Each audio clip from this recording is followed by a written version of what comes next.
Oke, kita mulai lagi. Kita lanjut lagi. Wah, di sini kita sudah kedatangan tamu yang luar biasa, Pak Adit ini. Adit ini saya kenal Mas Adit ini. Saya manggil Mas atau Pak ya? Mas Adit aja ya. Lebih akrab Mas kayaknya ya. Mas Adit. Saya kenal Mas Adit ini udah cukup lama loh. Dulu zaman saya masih punya usaha laundry tahun 2000 berapa ya? 2004 mulai. Dulu saya Mas Adit masih ingat nggak? Saya dulu pernah tidur di rumah Mas Adit di lantai 2 di BSD dulu ya. Iya, iya, masih ingat acara di Jakarta waktu itu ya. Masa ada cara Electrolux ya dulu ya. Iya, Jakarta. Iya, oke. Baik. Teman-teman sudah join semua ya, teman-teman di Zoom ya. Kita masih lanjut lagi belajar dengan pengusaha yang hebat ya. Jadi saya sendiri pun juga banyak belajar dengan Mas Adit waktu di usaha laundry. Jadi kita akan mendengarkan sharing presentasi dari Mas Adit bagaimana sih cara membangun bisnis laundry kiloan ya. Dan teman-teman nanti kalau ada pertanyaan boleh nanti di aplikasi Zoom ada tombol chat di situ, boleh langsung live chat di situ, tanya apapun seputar bisnis laundry. Ya, gitu ya Mas Adit ya. Monggo Mas Adit, waktu dan tempat saya persilakan Mas Adit sharing. Itu ngomong-ngomong tuh background-nya itu apa tuh Mas Adit background-nya itu? Isi clean-nya di mana itu laundry? Yang di PSD. Yang di Oh, yang PSD. di BSD. Iya, ya, Oh, iya, iya, iya. Itu sampingnya tuh ruko yang ini, oleh-oleh, sampingnya. iya, itu foto agak lama yang sampingnya itu kan garasi. Akhirnya ya saya bikin toko oleh-oleh Ah, sekarang. Kios Serpong. oleh-oleh. Menarik ya. Jadi Mas Adit ini selain punya usaha laundry juga punya usaha oleh-oleh. Nah, nanti kalau Iya, mau tanya tentang oleh-oleh, boleh tuh ya nanti ya. Oke, iya. silakan Mas Adit. Ya, selamat sore semuanya. Salam kenal, saya Aditya, biasa dipanggil Adit. Terima kasih Mas Alfa, saya sudah diundang di acara webinar pada kesempatan ini. Sebelum masuk ke dunia usaha, saya dulu juga seorang pegawai. Saya bekerja di perusahaan penerbangan nasional pada tahun 1991 sampai dengan 2011. Nah, dalam Wah, lumayan. waktu bekerja itu saya mulai merintis suatu usaha. Yang pertama usaha laundry di Jogja pada tahun 2002 dengan nama House of Laundry Ben Resik. Nah, kalau orang Jawa mungkin tahu artinya Ben Resik itu apa. Ben Resik itu artinya ya biar bersih. Jadi saya sengaja menggunakan nama Jawa karena itu ada di Jogja. Nah, konsep daripada laundry Ben Resik ini berbeda dengan laundry yang ada pada saat itu. Dimana kalau pada zaman dulu itu laundry biasanya kan satu pieces kayak gitu ya. Atau kalau anak-anak kos itu dulu ya nyucinya sama ibu kosnya di situ, ibu kosnya punya mbak-mbak yang nyuciin di situ. Nah, saya membuka laundry Ben Resik ini dengan konsep kiloan. Ya. Waktu awal buka saya menerapkan harga per 5 kilo. Itu masih berapa ribu rupiah kayak gitu ya, saya agak lupa. Nah, ini adalah konsep baru yang sebenarnya saya adopsi dari pengalaman saya ketika saya berkunjung ke suatu negara atau tempat. Karena waktu saya jadi pramugara di perusahaan penerbangan itu, ketika saya datang ke suatu daerah atau tempat, saya sering mengamati suatu masyarakat, kehidupan masyarakat di sekitar situ. Nah, salah satunya adalah cara mereka mencuci baju secara swalayan. Itu sekitar tahun 96 ya. Mungkin di tempat kita belum ada yang mengenal itu yang namanya self-service untuk laundry dengan menggunakan koin. Nah, dari melihat itu, kemudian saya selalu mengamati dan berulang kali datang ke situ. Meskipun saya nggak nyuciin ya, karena mahal nyuci di luar negeri kan, mendingan beli Iya, baju iya. baru. Nah, Oh kemudian ya. dari pengamatan itu akhirnya menimbulkan suatu peluang. Nah, peluang dan keyakinan ini yang akan mewujudkannya. Ini suatu istilahnya membuat saya untuk terus mengamati apakah kira-kira yang dilakukan di luar negeri ini cocok kalau saya terapkan di Indonesia. Mungkin untuk para pelaku bisnis atau kita semuanya udah kenal dengan istilah ATM itu ya, amati, tiru, modifikasi kayak gitu ya. Nah, dari situ akhirnya saya tertarik untuk membuka di Jogja. Ya karena saya aslinya dari Jogja memang. Dan saya melihat pasar kita waktu itu adalah mahasiswa. Kenapa? Karena mahasiswa kan mereka ya mungkin nggak punya mesin cuci sendiri ya di kos-kosan ya. Dan mahasiswa kan mungkin malas juga nyuci. Akhirnya saya mencoba untuk membuka, tetapi sebelum saya membuka, saya coba pelajarin kalau di luar negeri kan ada mesin koin yang memang dia sudah built-in antara mesinnya dengan koinnya ya. Sementara di Indonesia kan belum ada mesin koin seperti itu. Itu sekitar tahun 96 ya waktu itu ya. Belum ada mesin-mesin koin seperti itu. Akhirnya saya coba cari mesin yang cocok kira-kira apa. Akhirnya saya menemukan suatu merek yang cukup bagus dibandingkan dengan merek yang lainnya. Kemudian saya nanya-nanya juga, kira-kira kalau ini mau dipasangin koin bisa nggak ya? Nah, saya punya teman yang kebetulan dia itu salah satu mekanik atau supplier yang dia biasa bikin mainan di mall-mall kayak di Mall Matahari yang ada mainan kuda-kudaan yang pakai koin itu. Dia nyatakan, saya bisa Pak pasangin koin itu Pak. Sebenarnya koin ini fungsinya kan hanya untuk menyalurkan listrik ke mesin cucinya ini. Dan saya coba pelajarin lagi, saya nanya biayanya. Hampir saya bikin tuh mesin modifikasi antara mesin yang beli jadi dengan pemasangan koin seperti itu. Terus saya ada konsultasi dengan orang lain lagi. Ada yang mengatakan bahwa Pak Adit kalau di Indonesia itu dengan sistem koin atau self-service itu belum cocok. Kenapa?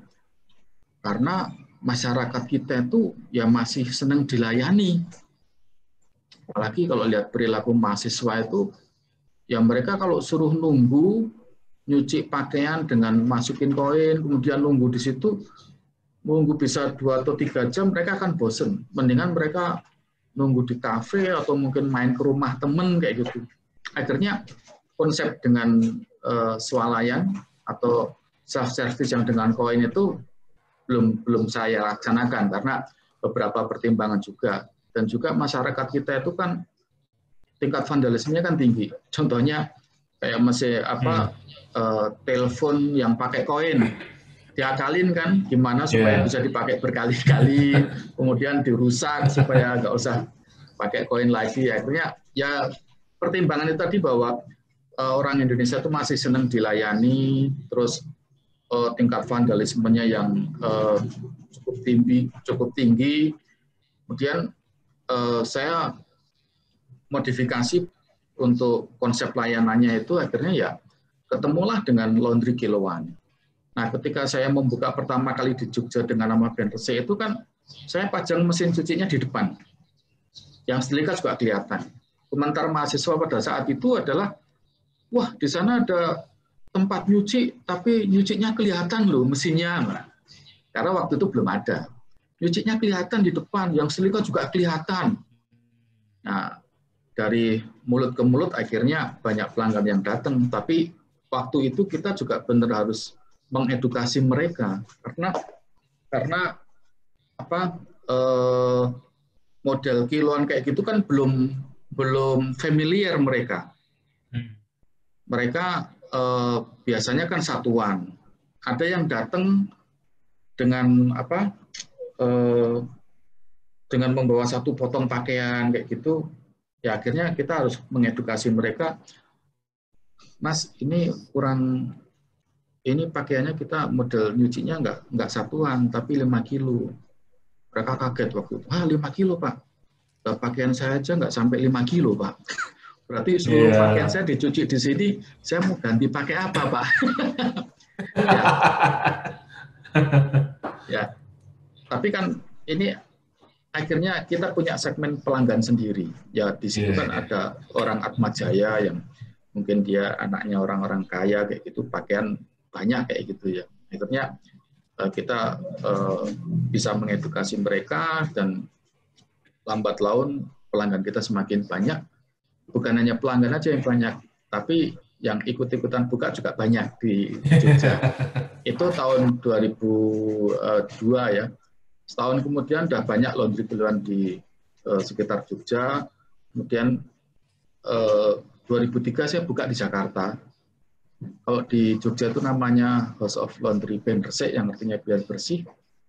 Di Jakarta saya membuka namanya House of Laundry Easy Clean. Ya pakai nama kebarat-baratan lah waktu itulah. Karena orang kita kan kalau namanya merek asing kayak gitu kan lebih percaya kayak gitu ya. Dan mudah diingat namanya Easy Clean. Dan juga yang terpenting adalah pelanggan kita segmennya berbeda. Kalau yang di Jogja itu saya mahasiswa, sementara yang di Jakarta ini segmen pelanggan saya adalah keluarga, karena ini di kompleks perumahan. Waktu saya mau buka di Jakarta tahun 2003 dengan nama Easy Clean ini, banyak yang meragukan, Mas. Wah, kalau di Jogja sih mahasiswa, tapi kalau di Jakarta kan banyak keluarga yang punya mesin cuci, punya asisten rumah tangga, ibu-ibunya juga nyuci sendiri kayak gitu. Tapi justru keraguan mereka tuh menjadi suatu tantangan buat saya. Saya tetap coba. Akhirnya tahun 2003 menjelang Lebaran itu saya buka Easy Clean, dan saya promosi besar-besaran karena saya didukung oleh perusahaan atau produsen mesin cuci yang cukup ternama. Kemudian saya juga didukung oleh deterjen yang ternama juga. Ya sama yang saya lakukan adalah saya perlu mengedukasi pelanggan yang datang, karena bukan model satuan tapi model kiloan. Jadi awal-awal memang kita harus melakukan edukasi itu ke pelanggan supaya mereka mengerti tentang konsep laundry kiloan. Nah, dari sinilah Mas, akhirnya laundry kiloan itu sekarang ada di seluruh Indonesia. Di pelosok ganggang juga banyak.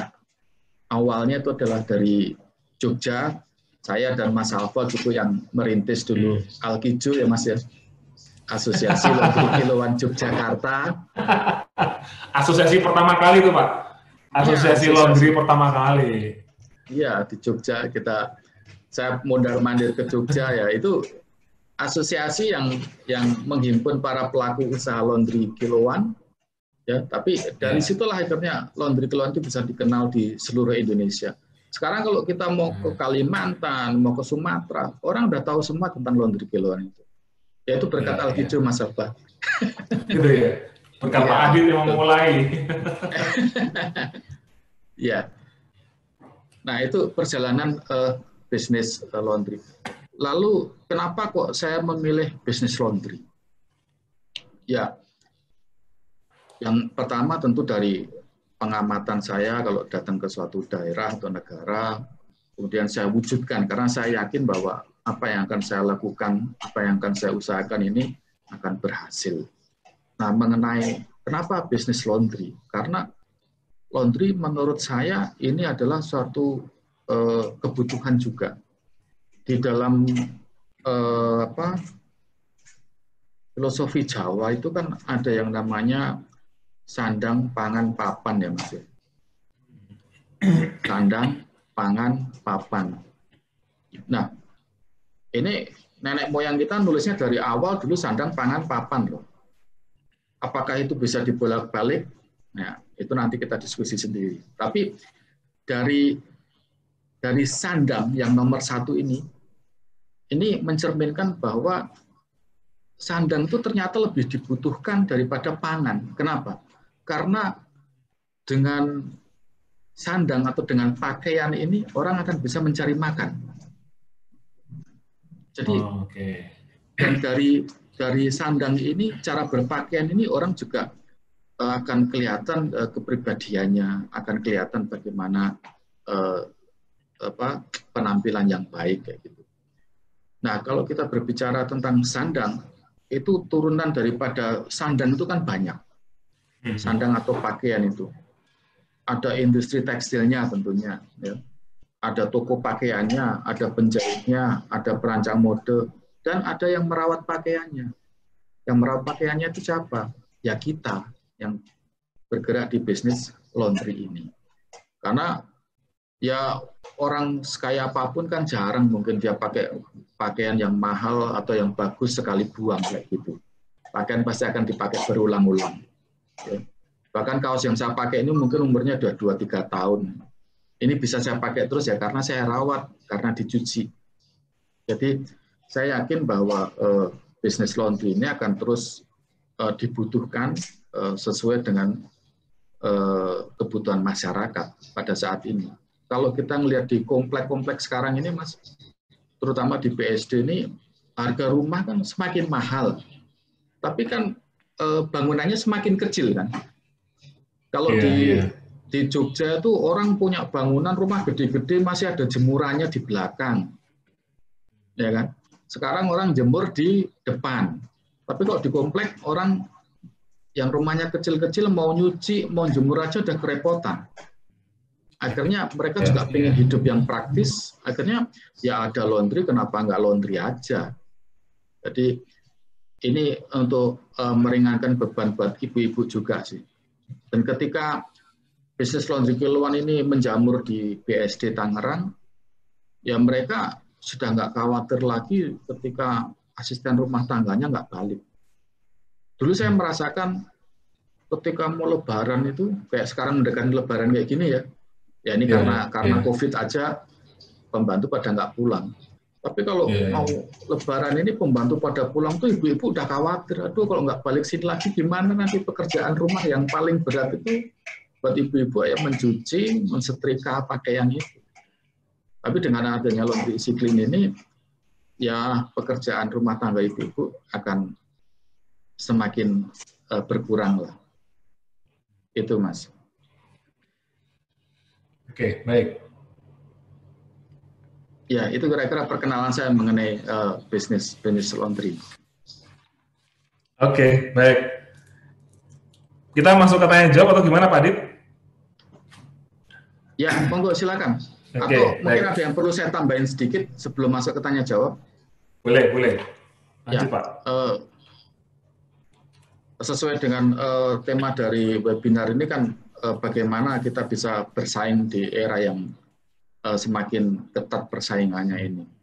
Sebenarnya kalau kita punya usaha, baik itu produk ataupun jasa, sebenarnya ada 3 hal yang mesti kita perhatikan. Yang pertama adalah masalah SDM. Yang kedua adalah tool atau alat yang dipakai. Yang ketiga adalah SOP. Mengenai SDM, SDM yang baik adalah SDM yang well trained. Ya kalau kayak di laundry saya ini sebelum bekerja seorang pegawai itu ya dia harus di training dulu bagaimana cara setrika yang benar. Nah, selama ini teori bersetrika, teori menyetrika ini kan biasanya orang-orang kebanyakan belajar dari orang tuanya. Orang tuanya belajar dari neneknya. Jadi turun-temurun ya. Mungkin Mas Alfa sendiri belum pernah belajar setrika kali. Dulu orang tua saya nggak ngajarin nyetrika, Pak, dulu, Pak. Iya. Ngajari ngepel dulu, Pak. Tapi sebenarnya setrika itu ternyata ada teorinya, Pak. Teori setrika yang benar itu setrika jin dengan maksudnya celana jin yang tebal dengan kain yang halus, itu cara ngelipetnya aja udah beda.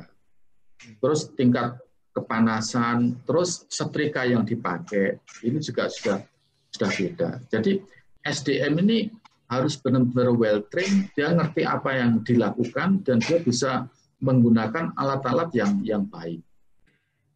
Kalau kita lihat beberapa laundry kiloan yang lain itu, ya saya nggak ngerti apakah mereka punya panduan atau punya istilahnya training untuk karyawannya, khususnya untuk setrika itu, atau mereka ya sudah kamu masuk saya terima kamu setrika, ya udah sesuai selera kamu aja setrikanya gimana.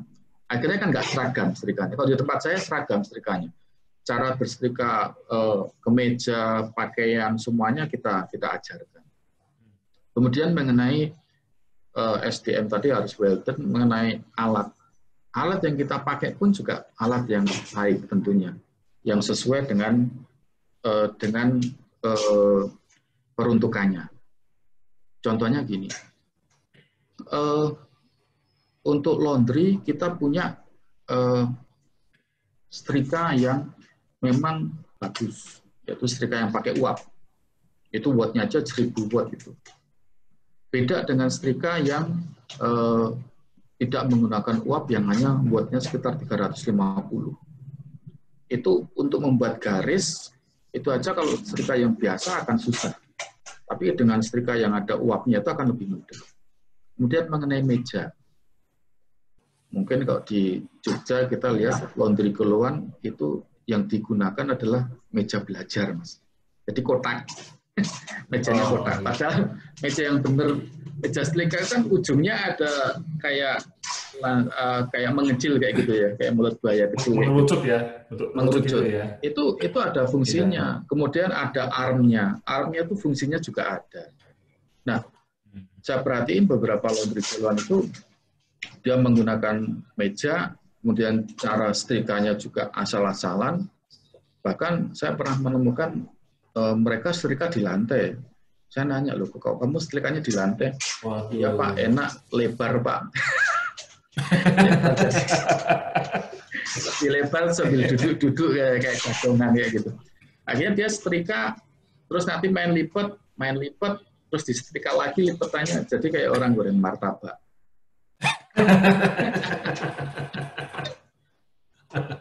Nah, kemudian yang ketiga, ini SOP. SOP itu penting, karena dengan SOP maka pegawai yang satu dengan pegawai yang lainnya akan melakukan hal yang sama.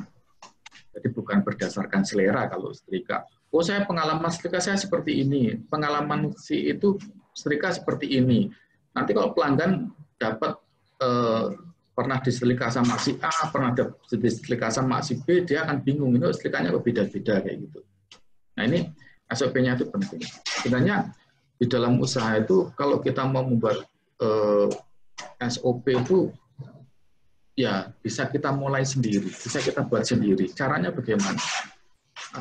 Adalah menuliskan apa yang kita lakukan. Tulis apa yang kita lakukan dan lakukan apa yang kita tulis. Tulis dan apa yang kita lakukan dan lakukan apa yang kita tulis. Oke. Ya. Dan ini kan dari kita usaha ini kan kita punya pengalaman-pengalaman bagaimana cara menyelesaikannya. Nah, itu kita tulis. Itu akhirnya akan jadi SOP kita nantinya. Kayak gitu. Jadi kalau SOP jeplak tempat lain ya belum tentu cocok dengan kebutuhan usaha kita. Ya. Kemudian, ya itu dulu mungkin pembukaan dari saya. Baik. Jadi ada 3 poin penting tadi ya. Satu, SDM-nya, bahwa SDM itu harus well trained. Jadi dia sebelum bekerja harus di training dulu ya Pak Adit ya. Jangan sampai nanti dia belum bisa cara nyetrika, tiba-tiba nyetrika langsung nyos gitu ya. Nah, bolong langsung. Itu saya yakin pengusaha laundry sudah pernah mengalami yang seperti itu pasti. Atau berkilat gitu ya. Belum well trained. Berkilat. Iya. Atau baju yang luntur masuk ke mesin cuci melunturkan baju yang lain semua itu. Iya. Itu kalau staf kita tidak di training. Lalu yang kedua adalah alat yang dipakai. Jadi dari segi meja, alat setrika itu ya memang dipakai buat laundry. Memang didesain gitu Pak Adit ya. Iya, itu dipakai buat laundry. Lalu yang tiga adalah SOP. Jadi kita supaya nanti setiap pegawai melakukan sesuatu itu memang ya sesuai dengan yang sudah kita tulis tadi ya, yang sudah kita buat tadi. Betul.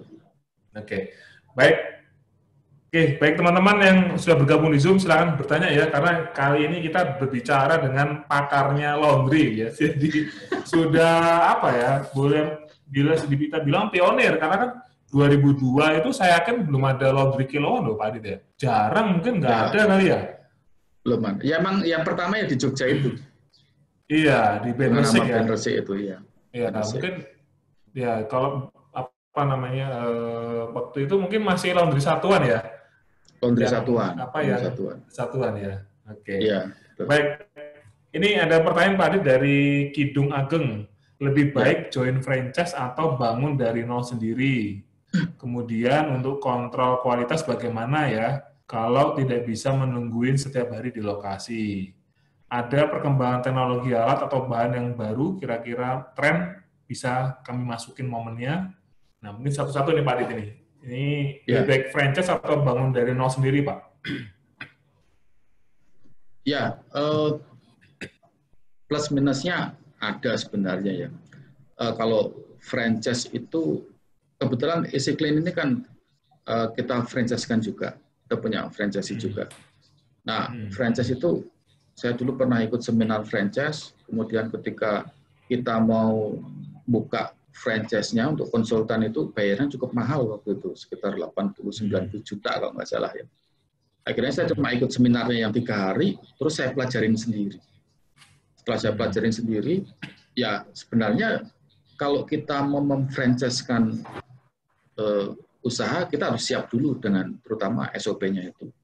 Nah, buat franchisee-nya, kalau tadi pertanyaannya lebih baik franchise atau bangun sendiri, kalau franchise tentu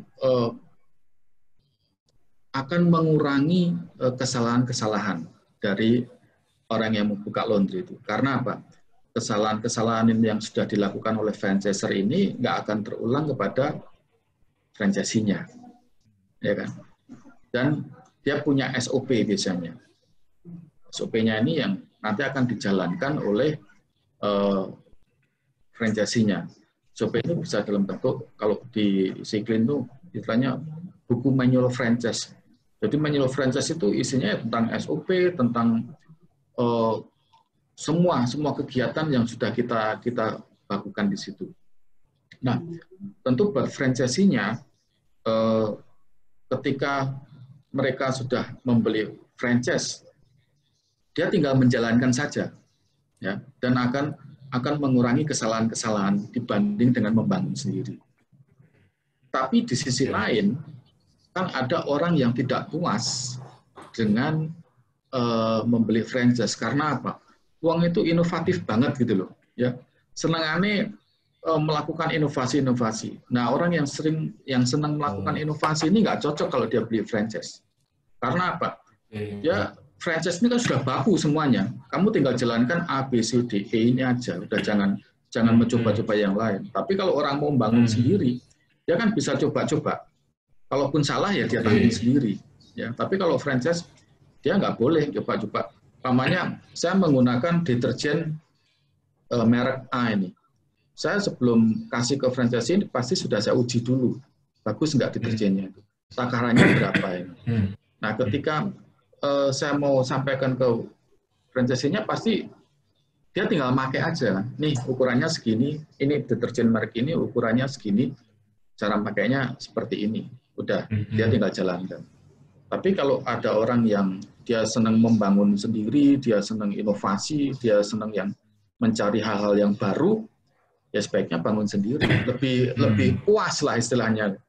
Ini saya punya merek sendiri, ini saya bangun sendiri. Tentu konsekuensinya ya dia harus banyak belajar kesalahan-kesalahan. Iya, oke, baik. Jadi kalau kita punya banyak waktu, banyak tadi kreativitas, inovasi, itu sebaiknya bangun usaha sendiri. Tapi kalau memang kita misalnya nyambi bekerja di perusahaan lain, waktunya terbatas, ya tadi saran Pak Mas Adit adalah ya beli franchise saja supaya kesalahan-kesalahan itu nggak terulang gitu Mas Adit ya? Ya, betul. Iya, jangan sampai tadi bajunya kelunturan karena nggak tahu cara bedakan luntur dan tidak luntur ya. Ya, itu istilahnya di kita kok pelajaran tuh pengenalan jenis bahan. Jadi ada warnanya yang ini gampang luntur atau enggak, terus cara mengecek supaya kain ini ketahuan luntur atau enggak itu ada. Oke. Lalu bagaimana cara mengontrol kualitas, Mas Adit? Ya, kita mesti punya SOP-nya dulu. SOP. Dari SOP, dari SOP itu kalau pegawai kita melakukan sesuai dengan SOP, ya hasilnya pasti sesuai dengan yang kita harapkan. Contohnya gini, ada pegawai yang kerja nggak sesuai SOP, ngasih takaran deterjennya terlalu banyak. Akhirnya di situ malah terlalu banyak busa atau apa, akhirnya terjadi redeposisi atau malah bajunya kotorannya bisa balik lagi ke situ. Terlalu lama merendamnya atau gimana. Jadi ya memang akan lebih baik kalau kita sering mengkontrol pekerjaan dari pegawai kita. Kita bisa datang langsung seperti itu. Kalau Mas Adi cerita, kalau misalnya Mas Adi cerita misalnya datang ke laundry itu, datang ke workshopnya, Mas Adi biasanya ngapain dulu nih kalau datang ke laundry? Ya biasanya kita lihat hasil akhir dari pekerjaan mereka itu kayak umpamanya lipatan baju, ya lipatan bajunya rapi enggak. Itu kan udah di packing loh Mas. Maksudnya packingnya ya, dibuka gitu packingnya? Iya, kadang kita random check seperti itu. Kemudian terus enggak kelihatan kan dari luar juga kalau lipatan enggak rapi. Terus kalau yang baju-baju hanger kayak gitu. Terus dari sisi wanginya gimana? Orang kita kan senangnya bau wangi kayak gitu. Yang penting wangi lah Pak. Soalnya kalau wangi udah identik dengan bersih seperti itu. Kayak gitu. Bersih, iya betul. Iya. Apalagi Pak biasanya Pak? Kalau datang ke outlet apa?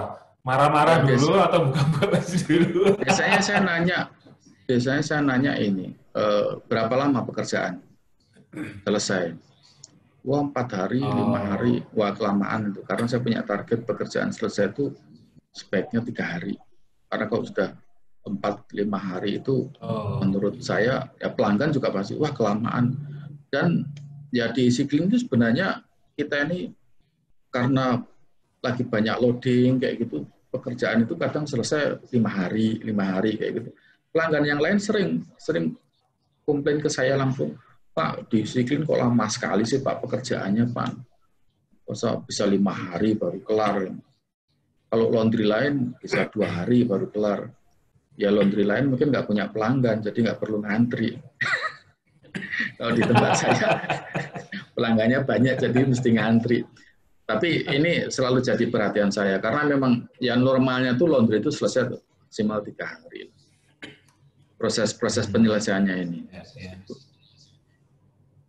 3 hari itu berapa mesin cuci, berapa mesin pengering Pak Adit? 3 hari. Kalau di sini tuh kita ada sekarang ini 4 mesin cuci, 4 mesin pengering. Ya sebenarnya tergantung loadingnya juga ya. Loading pakaian. Kalau memang lagi banyak sekali ya, terus kita punya trouble di mesin cucinya, di mesin pengering, ya itu akan mempengaruhi masa penyelesaiannya. Terus listriknya tiba-tiba down, jadi pengeringnya agak lama, atau mungkin listrikannya jadi nggak panas karena voltase listriknya turun kayak gitu.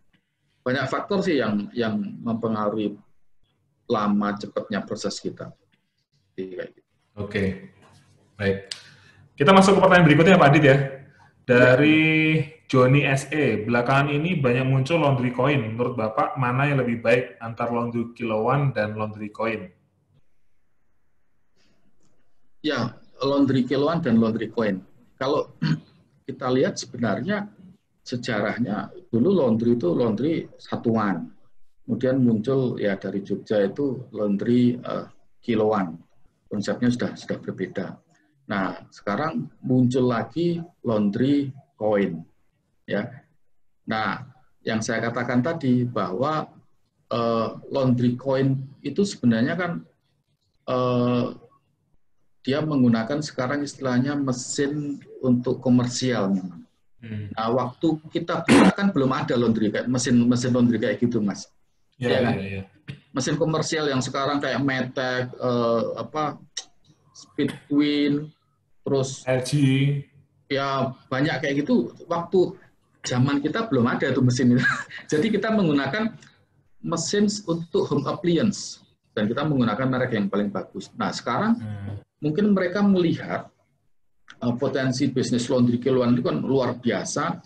Akhirnya masuklah mesin-mesin komersial dengan koin itu ke Indonesia.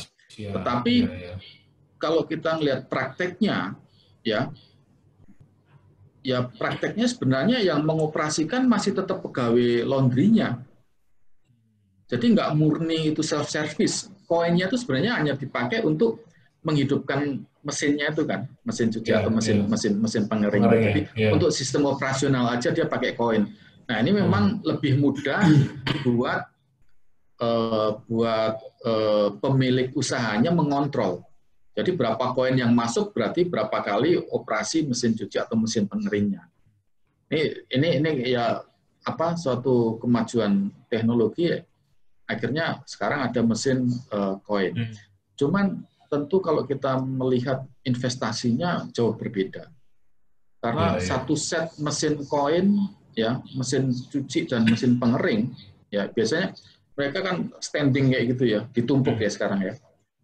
Itu sekitar antara 40 sampai 50 juta satu mesin. Satu set ya, atas bawah ya? Satu set, atas bawah, 40 sampai 50 juta. Nah, kalau dia bikinnya 10 set, berarti kan udah 500 juta itu hanya untuk mesin aja. Iya. Belum tempat ya, belum sewa tempatnya. Belum tempatnya, belum ininya, kayak gitu. Tapi dari sisi kepraktisan operasional memang lebih enak pakai koin. Dan kapasitas mereka kan sekarang besar-besar. Bisa 15 sampai 20 kilo. Iya. Kalau dari segi bisnis, kita bicara margin, Pak. Marginnya untuk laundry kiloan dengan koin, menurut Pak Adit, di mana marginnya, Pak? Kenapa? Sorry, Julang. Margin usahanya, margin itu kira-kira gede mana antara kiloan sama koin, Pak? Karena kan di koin kan nggak ada setrika tuh, Pak. Mereka kan setrika sendiri. Iya. Karena saya nggak pakai mesin koin ya, jadi saya kurang tahu perhitungan mereka gimana. Tapi yang jelas mereka kenapa tidak pakai setrika? Karena memang kesulitan kita sekarang adalah mencari tenaga setrika. Saya tadi katakan bahwa SDM itu harus well trained untuk setrikanya. Gua sekarang susah minta ampun nyari tenaga setrika itu. Jadi mereka sekarang nyari praktisnya ya cuma buka ini aja, buka mesin, buka laundry coin, hanya menggunakan mesin cuci dan mesin pengering, that's all. Ya tentu keuntungan mereka cuma didapat dari mesin, dari jualan cuci dan kering aja kan, dari setrikannya mereka nggak dapat marginnya gitu. Iya, oke. Berarti kalau secara sepintas ya berarti marginnya laundry kiloan lebih tinggi harusnya, Pak ya? Karena laundry coin kan berarti lebih murah daripada laundry kiloan, Pak ya? Laundry coin? Sebenarnya hitungannya kan mereka juga kiloan juga. Biaya. Jadi kapasitas laundry coin itu kok nggak salah sekitar berapa? 7 atau 8 kilo. 7 atau 8 kilo ya? Kapasitas mesinnya. Bisa kapasitas mesinnya atau batasan yang dibuat oleh pengusaha laundrynya. Ini sebenarnya bisa juga itu dipaksain kayak kita punya mesin cuci. Ya kapasitas 10 kilo, sebenarnya nggak bisa dipakai secara maksimal 10 kilo. Karena hasilnya akan nggak bersih. Paling dipakai sekitar 8 kilo atau berapa seperti itu. Memang kapasitas mereka sekarang lebih besar, bisa sampai 15 kilo, 20 kilo. Ya. Jadi yang membedakan adalah investasi di awal ya Pak. Kalau laundry kiloan mungkin, nah ini ada pertanyaan juga nih Pak, BEP sama ROI Pak. Mungkin Pak Adi bisa jelasin Pak, break even point sama return of investment-nya Pak. Perhitungan break even point sama return of investment-nya Pak. Ya, saya udah lama nggak ngitung ini. Ya kalau return of investment-nya itu dulu kita buka, sorry.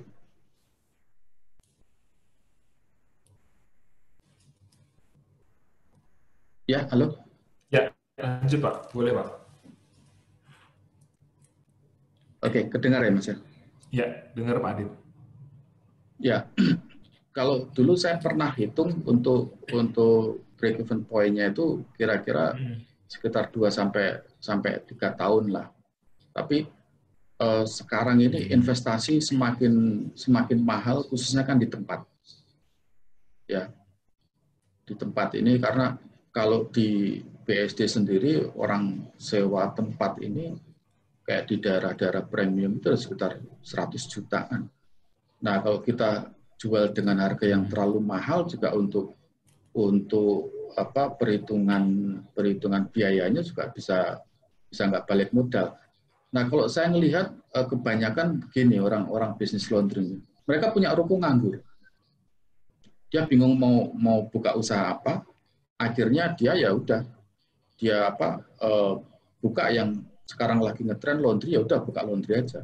Kayak di film Lati itu tempat saya itu di sebelah itu, dia mungkin nggak ngitung BEP, nggak ngitung ROI-nya, dia punya ruko sekarang nganggur, dia investasi mesin sampai 10 mesin, yang saya bilang satu mesinnya itu 50 juta, 10 mesin berarti udah 500 juta. Apakah dia ngitung BEP-nya atau ROI-nya? Karena usaha sekarang ini yang saya lihat orang yang kebanyakan duit, akhirnya dia ikut-ikutan bisnis gitu loh.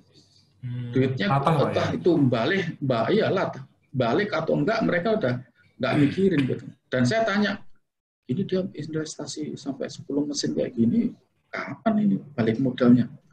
Pak, dia nggak pikirin tentang rukonya juga, ruko dia daripada kosong, Pak. Oh gitu. Nah, iya. Jadi mungkin dia bingung mau bisnis apa, sekarang asal-asalan aja bisnisnya kayak gitu. Nah ini yang akhirnya dia orang nggak mempertimbangkan BEP-nya, nggak mempertimbangkan ROI-nya atau gimana. Kalau bisnis laundry itu apa Pak? Yang paling besar investasinya berarti kan sewa tempat ya. Tadi misalnya kalau di tempat strategis 100 juta setahun. Lalu beli mesin tadi ya. Mesinnya kalau misalnya satu unit pengering sama pemana, mesin cuci sama mesin pengering 50 juta. Selain itu apa lagi Pak yang besar Pak Adit? Ya investasi yang besar itu tempat sama peralatan, terutama mesin cuci dan mesin pengeringnya. Dua itu ya? Iya, itu yang berarti kan artinya besar. Dengan dua itu yang paling besar, ya artinya kita harus hitung betul ya Pak Adit ya, harus dihitung sehingga harga jual kita itu ya memang jangan sampai terlalu murah, jangan sampai terlalu mahal gitu Pak ya? Iya. Oke. Kita lanjut ke berikutnya Pak, ini ada juga nih teman-teman dari Laundry Eka Lawang. Cara marketing besar-besarannya bagaimana Pak? Soalnya sampai sekarang saya belum berhasil dalam hal marketing untuk meningkatkan omset. Ya, kalau dulu kan orang masih pakai spanduk, ya kan? Orang pakai flyer dibagi kayak gitu. Ya kalau sekarang dengan zaman teknologi yang sudah maju ini, ya orang pakai media sosial yang paling efektif ya. Bisa pakai Facebook, bisa pakai Instagram, seperti itu. Kita mesti aktif di media sosial. Kemudian sekarang kan ada komunikasi yang gampang di WA seperti itu ya. Kita punya program apa? Kita punya data pelanggan kan ada biasanya. Ya pelanggan kan ada nomor teleponnya. Dan nomor teleponnya kan itu biasanya ya dia ada WA-nya seperti itu. Ya tinggal program-program apa yang ada pada kita ya kita share aja ke pelanggan itu. melalui WA, melalui Instagram, Facebook, dan sebagainya. Dan biaya iklan saya kira sekarang justru lebih murah sebenarnya ya, dibanding dengan yang dulu ya. Dulu saya mau pasang spanduk aja, saya minta izin, saya mesti bayar, saya bikin spanduknya kayak gitu. Kalau sekarang kan ya kalau kita bisa desain sendiri ya mungkin lebih murah lagi kayak gitu ya, desain yang sederhana. Yang penting message kita bisa dipahami oleh pelanggan, kita punya program apa sih untuk menarik pelanggan datang ke laundry kita. Itu sih. Oke, baik. Jadi tadi ada poin penting menurut saya dari Mas Adit adalah data pelanggan ya. Kadang-kadang kan kita sering lupa nih Mas Adit, Iya, Ada orang customer dia datang dibuatin nota, tetapi kita lupa nanya nomor teleponnya, benar ya? Nah, ini kalau kondisi pandemi seperti ini kan kita database customer itu ya harus dipakai betul ya, sehingga mereka kita bisa share WA tentang program-program laundry kita gitu ya, Mas Adit ya. ya, Hmm. ya. Oke. Jadi kita ya pasti punya sistem ya. Kebetulan di counter saya ada sistemnya. Jadi data pelanggan itu ada semua tempat saya, dari namanya, alamatnya, nomor teleponnya, terus ini udah transaksi berapa kali, pakaiannya udah diambil atau belum, di sistem kita ada seperti itu. Nah, ini penting data pelanggan ini karena apa? Jangan sampai ada pelanggan yang namanya sama, ya. Jadi ada pelanggan ngambil nih, namanya nama pasaran tuh Ana atau siapa kayak gitu. Padahal itu kan sebenarnya Ana Budi Mulia, yang satunya lagi Ana Ratih atau siapa. Akhirnya karena kita nggak ngecek di nomor teleponnya itu, yang harusnya punya Ana Budi Mulia dikasih ke Ana Ratih barangnya kayak gitu. Nah ini kita harus benar-benar teliti yang seperti ini. Kecuali saya selalu tekankan kepada pegawai saya, kamu jangan hanya berdasarkan nama. Nama itu bisa sama. Yang penting adalah kamu cek nomor teleponnya, kamu cek nomor notanya. Karena nomor telepon nggak mungkin sama. Makanya data pelanggan itu buat saya sangat penting. Ada pakaian yang sudah lama, 3 bulan nggak diambil, saya suruh telepon. Telepon tuh pakaian udah lama nggak diambil, kita cek. Kemudian ada pelanggan yang datang, dia lupa nggak bawa nota. Nah, dikasih tau nggak? Nah, prosedurnya di tempat saya udah ada. Ada pelanggan yang datang, tapi dia nggak bawa nota. Pakaiannya nih dikasihkan ke pelanggan itu atau enggak? Bisa boleh, bisa tidak. Kalau boleh harus apa yang dilakukan. Kalau tidak, apa yang dilakukan. Contohnya, kalau dia datang ya, ibu namanya siapa? Masukin Bu Ana. Cari di data namanya Ana. Nomor teleponnya Bu, ini oh cocok. Nah, dari situ kan ketahuan. Dia masukin nomor notanya ini. Ibu pakaiannya apa kira-kira? Nah, ini bisa kita berikan pakaiannya meskipun dia nggak bawa nota. Tapi dia harus tanda tangan bahwa dia telah mengambil pakaian ini tanpa nota. Jadi kalau nanti dia ada nota di rumah ternyata ketemu, ya, atau mungkin dia lupa bawa nota, dia mengambil lagi, ya itu kan udah pernah diambil pakaiannya. Kita datanya lengkap seperti itu. Oke, sip. Mantap ya teman-teman ya. Banyak hal yang kita bisa pelajari dari Mas Adit nih ya. Boleh teman-teman ya, kita masih ada waktu 5-10 menit lagi. Kalau mau bertanya boleh share di chat di layar kita, di layar Zoom. Nah, Mas Adit, mungkin saya mau tanya nih. Kan tadi Mas Adit dari 2002 ya, dari Isi Clean, Isi Clean 2003, 2002 Benresik. Sampai dengan hari ini usahanya masih buka gitu ya. Nah, dari perjalanan selama ini, apa kira-kira Mas Adit rahasianya sehingga usaha ini memang masih bisa bertahan? Karena kan laundry ini kan orang tadi latah ya, jadi satu berhasil lalu buka usaha sampingnya atau buka usaha yang sama. Menurut Mas Adit apa tadi rahasianya Mas Adit yang bisa kita pelajari bersama dengan Mas Adit? Ya, kalau kita bicara rahasianya apa ya, itu karena kemurahan Tuhan aja, Mas, yang masih menyertai usaha saya. Yeah. Betul, Mas. Karena apa? Saat ini kita nyari tenaga laundry itu susah luar biasa. Tapi pegawai saya itu ada yang bertahan sudah sampai 10 tahun, 12 tahun kayak gitu. Dan pernah pengalaman yang mengguncangkan saya, pernah pelanggan saya mogok juga pernah. Mogok kerja gitu. Nah, ketika pelanggan saya mogok karyawannya? Pelanggan atau karyawan, Pak? Karyawan. Karyawan mogok kerja kayak gitu, apa yang harus kita lakukan? Kita turun tangan sendiri. Kebetulan ya saya, ada adik saya, ada istri saya, ya sudah, kita kerjakan sendiri. karyawan yang mogok itu kan 2-3 hari lama-lama kan juga bosan sendiri. Akhirnya dia datang minta maaf Pak, gini ya, tinggal saya pilih-pilih aja siapa yang boleh kembali lagi atau yang tidak kayak gitu ya, yang memang benar-benar loyal kayak gitu. Tapi ya saya kadang heran juga penyertaan Tuhan pada laundry saya, karena teman saya itu buka laundry baru sebulan tutup karena apa? Ditinggal karyawan, nggak punya karyawan, jadi dia nggak bisa mengerjakan sendiri gitu. Kuncinya itu kita harus paham benar dengan bisnis yang kita lakukan. Kalau kita nggak paham, begitu karyawan itu cabut semuanya, waduh, kita ya itu berapa hari dulu tuh setrika sendiri. Udah. Kebetulan kan ya mengerahkan saudara-saudara sendiri. Iya, betul. Ini ke depan nyari tenaga itu kan susah, makanya kalau tadi dibilang laundry koin itu, dia nggak menyediakan jasa setrika kan, karena dia memang setengah mati nyari tenaga setrika. Dan ke depan mungkin nanti nggak ada lagi laundry yang pakai setrika. Sekarang kan udah ada kayaknya baju yang kalau kita masukin mesin itu dia ada kelipet sendiri rapi kayak gitu ya. Mungkin nanti suatu saat akan terwujud kayak gitu. Jadi untuk setrika, untuk ngelipet baju itu udah pakai mesin semuanya, pakai mesin semuanya. Jadi peran daripada pegawai itu semakin berkurang. Itu. Iya. Oke, baik.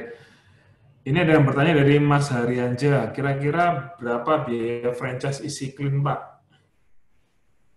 Ya, jujur Mas, saya belum hitung lagi karena selama ini kan saya pakai mesin home appliance yang Electrolux itu. Nah, sekarang ini mesin-mesin itu kan sekarang sudah berubah semua. Saya nggak mau pakai lagi mesin yang Electrolux seperti itu. Karena sekarang udah ada mesin untuk komersial. Nah, mesin komersial itu harganya sekarang mahal sekali, makanya saya mau jalan franchise, harganya mesin mahal kayak gitu. Tapi kalau Mas memang mau buka, ya nggak usah franchise dengan saya, tapi saya akan bantu apa yang bisa saya bantu, umpamanya dari sisi settingnya, terus nanti untuk training karyawannya. Jadi nanti Mas bisa bangun dengan merek sendiri, nggak perlu pakai merek Easy Clean. Terus nanti Mas bisa milih mesin cucinya, mesin pengeringnya, nanti bisa saya kasih referensikan, bisa saya kasih referensi. Tapi kalau untuk paket franchise-nya saya masih belum saya hitung ulang sekarang. Iya, oke. Kalau untuk mau buka, saya minta tolong Mas, saya ada tempat di sini untuk settingnya seperti apa, untuk mesin pengeringnya, silakan nanti hubungin orangnya langsung, karena prinsip mesin-mesin Speed Queen dan yang lain-lain itu ya kadang hubungin saya, Pak perlu mesin lagi nggak Pak yang kayak gitu Pak, karena ternyata pemain-pemainnya juga dulu yang main di elektronik lah orang-orangnya, jadi saya ada beberapa yang kenal. Iya, tetapi secara bisnis laundry masih oke Pak ya, masih bagus ya, masih dibutuhkan ya Pak Adit ya. Oh, jelas. Selama orang masih pakai pakaian, orang akan butuh laundry, Mas. Karena nggak mungkin pakaian tuh sekali pakai terus dibuang. Ya. Masih. Bahkan semakin banyak kan sekarang apartemen kayak gitu ya. Apartemen itu kan mesti, ya kalau dia nyuci di apartemen sendiri kan repot juga mungkin dia ya. Sekarang orang udah males lah nyuci sendiri lah. Ya, kayak di Kalibata tuh saya lihat di bawah itu ada beberapa jasa laundry, ada yang satu tuh bukanya 24 jam, dia pakai mesin ada 10 atau 15 set mesin kayak gitu. Jadi investasinya memang sangat luar biasa, cuma saya ngitung ini balik modalnya kapan ya. Kayak gitu. Iya, oke. Pak Adit, ini ada yang minta nomor teleponnya Pak Adit. Bisa di-share Pak Adit, Instagram atau Facebook atau nomor telepon? Boleh. 08, saya tulis di chat aja ya. 087 877 oh ya, boleh. 56 0153. Ya, dengan Aditya saya. Ya, silakan kalau mau nanya bolehlah dengan senang hati. Ya, jadi saya kira menarik ya teman-teman ya. Jadi kalau mau belajar laundry langsung pada pakarnya yang sudah proven dan Pak Adit. Karena kan ada yang ini Pak Adit, yang saya lihat loh ya teman-teman laundry ini dia baru buka usaha 5 tahun sudah sharing. Nah dia 5 tahun kan belum terbukti ini Ya, usahanya ya, ya. masih raba-raba. Kalau Pak Adit ini kan sudah dari 2002 sudah banyak makan garamnya yang kita belajar dari kesulitannya itu Mas ya. Ya, ya. Iya kan? Makanya nanti Iya. yang saya bagi yang sulit-sulitnya aja, yang sedih-sedihnya aja. Oke, baik Pak Ansadi, terima kasih atas Ya, waktunya. Mungkin bisa terima ditutup kasih. Mas dengan kesimpulan atau share pesan-pesan buat kita semua yang sudah punya usaha atau ingin merintis usaha, boleh dibagikan Mas Adit pesan-pesannya. Ya, saya kira kalau memang kita mau membuka suatu usaha, ya nggak usah menunda-nunda, jalankan saja rencananya. Jadi sebenarnya saya punya konsep untuk membuka usaha itu tujuh cara. Yang kalau disingkat itu just do it, just do it. Ya, J yang pertama jalankan saja usahanya. Ya, yaitu itu aja, jalankan saja usahanya.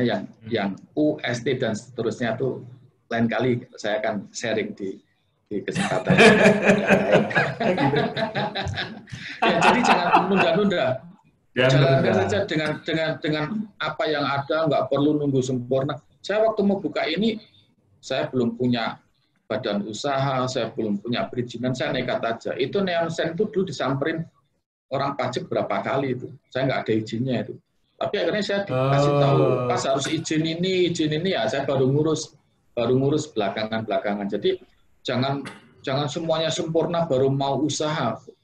Pokoknya jalan dulu aja, nggak usah nunggu sempurna. Nanti di perjalanan itu kita akan sambil melengkapi. Jadi istilahnya gini Mas, ada yang cerita gini, kalau kita mau mandi aja lah. Perkara udah masuk kamar mandi nanti lupa nggak bawa sabun, lupa nggak bawa anduk, lupa nggak bawa gosok gigi, ya keluar lagi dari kamar mandi diambil.